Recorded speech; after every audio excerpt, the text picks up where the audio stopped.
Welcome back to Markets Today. If you're just joining us, we are joined in studio by Shiv Arora, who is the Chief Operating Officer at Cytonn Investments. Welcome to the show, Shiv. Thanks, Bide. Thanks for having me.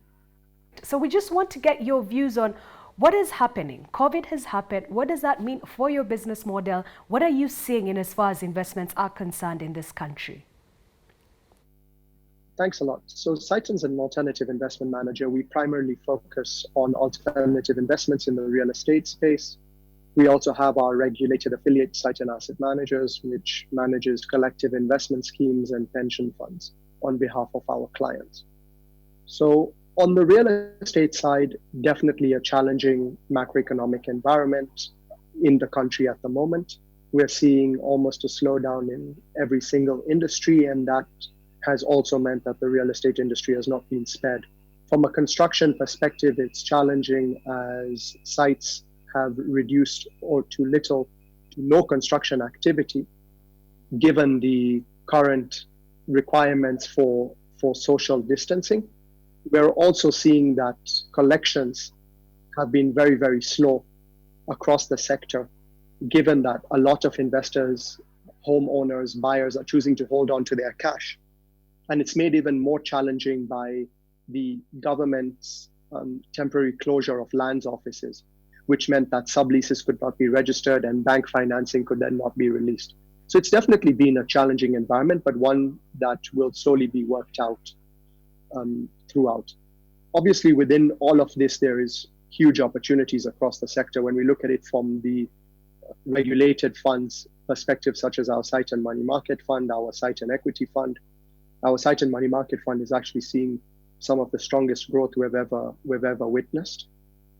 On a quarter-on-quarter basis, it's done extremely well. From investors are able to come in and out at any time and access their liquidity while still earning a return. So there's bright spots in the investment world as well. If you look at it from an equities perspective, this is possibly the only time you're going to be able to pick up shares like KCB and equity at 36, 37 shillings per share. So definitely where you have to look at it broadly across the entire investment spectrum to see that, yes, there are challenges, but there's also opportunities within the sector. Is your take of some of the government proposals that we have had? For instance, we are hearing Treasury and the Retirement Benefits Authority proposing that the government should defer payment of interest. What does that mean for your money market fund, for example, which is primarily invested in fixed income? So definitely that's going to cause a lot of investors a few jitters. We saw a lot of undersubscription in the market this week, and that was primarily attributed to government actually, or rumors that would happen. If you look at it from a macroeconomic perspective, at the moment, it's not an ordinary time. So you can't expect ordinary measures. Government, like any other business, has to take extraordinary measures to make sure that they can meet their financing needs, they can meet their fiscal policy. So it's not necessarily going to affect money market funds that much. The yield is still going to be attractive, and that's what ultimately investors get. So it's causing lower subscription rates across the treasury bill and bond markets, but at the moment we've not seen anything concrete which will put something like that into place. But given that we're in extraordinary times, obviously government itself has to take extraordinary measures. And on your end, are you seeing more of investors putting money in, or are you seeing an increment in terms of redemptions affiliated with the uncertainty that COVID has brought on board? For our money market fund, like I'd indicated before, it's probably been one of the best performing times that we've had. We've seen investors looking for a place to park their cash, which is government bond and bank deposits invested. So really for us, that's good. On the real estate fund sides, we've had to make some difficult decisions to extend maturities by 3 months on just our 2 real estate funds out of the 10 portfolios that we manage, to take mitigation measures in order to protect the value of those funds. And what does that mean? So if what segment of your investment portfolio does this affect, and what does it mean for the investors in that particular portfolio? So Cytonn has around 17,000 clients, out of which around 3,000 are in this real estate funds. Now, the current environment is obviously extremely challenging, especially from a real estate perspective. Cytonn is the investment manager for those high yield funds, which are invested in real estate, and they're private markets funds governed by a board of investors.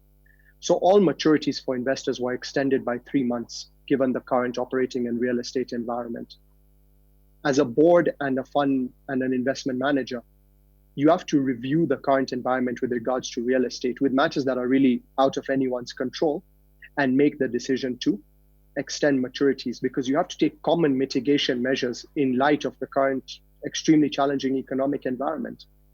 As per our research and even a report that we saw in the Financial Times, there's been over 2 trillion of real estate funds that have been suspended in the UK property market alone. For us, what we did was extend maturities by 3 months, given the temporary closure of Lands Office and slowdown in payments and delayed payments from purchases on installment buyers. What happens after 3 months? So as an investment manager, really the best you can do is estimate. We can't know for sure to the extent that the pandemic will spread and affect business. And it's something that we're seeing investment managers who manage real estate funds across the world doing.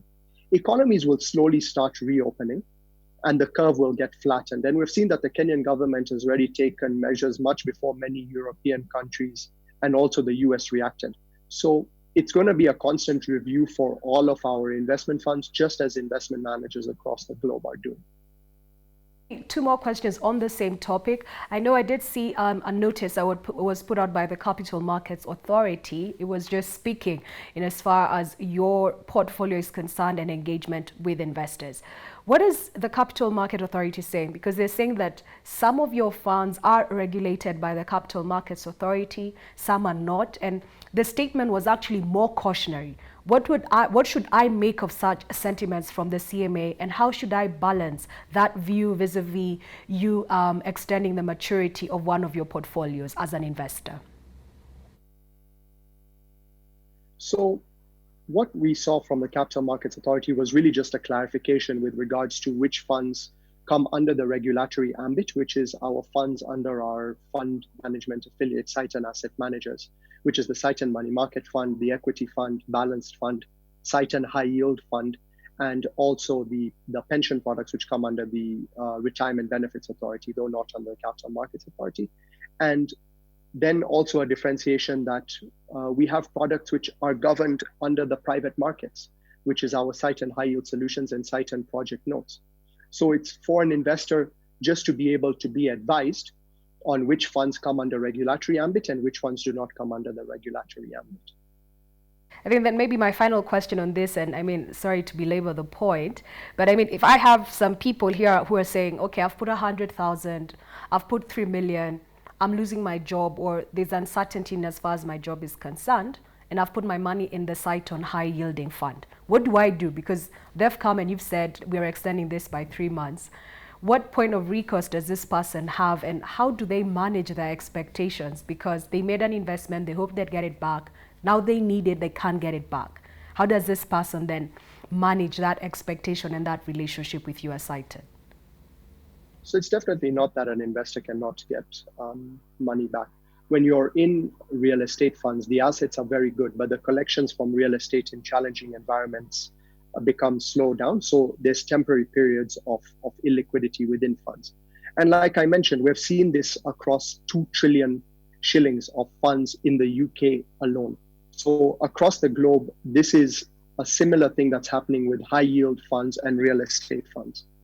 The investors that are actually there, majority of them understand the product that they are in. They're in for a long-term investment and they're looking for an attractive rate of return. For those investors who want liquidity and be able to access their cash at any time, they're in funds such as the money market fund, where they can even withdraw instantly to their M-Pesa. So it's different pools of capital seeking different things. There are some who are seeking attractive rates of return, though understanding that there is illiquidity in those funds. And then there are those who are just looking for a place to park their funds, like a high-yielding e-wallet, which earns them a 10 to 11% rate of return, but the funds are liquid and accessible anytime. And then the final one, before I just take a quick break on the same issue, is if, for instance, the assets that are supposed to be funding some of these funds, if they don't materialize, what's the point of recourse? Do you and your board of directors then look at your capital reserves and extend a payback solution to some of these investors, or how would it work? What's the point of recourse if all things fail? And I hope, I mean, I'm hoping that it doesn't happen, but it's just an external parameter and assumption that I want to just bring to the table. So definitely, all the beauty about investing in a real estate fund is that investors can actually go and see the assets which they've invested in. If an investor calls and says, hey, where are the funds in Cytonn High Yield Solutions or Cytonn Real Estate Project Notes invested? They are able to go to any of the sites. They can see the development projects. They can see the land parcels that are there for land banking. And ultimately, it's all of those assets that support the returns that we're able to offer the investors. So investors have no doubt around which assets are supporting the returns behind their investment. Shiv, allow us to take a quick break. We will be back shortly. Please send us your questions. That's 20146, or you can reach out to me or Metropole TV on Twitter. That's at Mbithemwema or at Metropole TV. We will be willing and ready to take your questions so that we can be able to answer them. See you after the short break.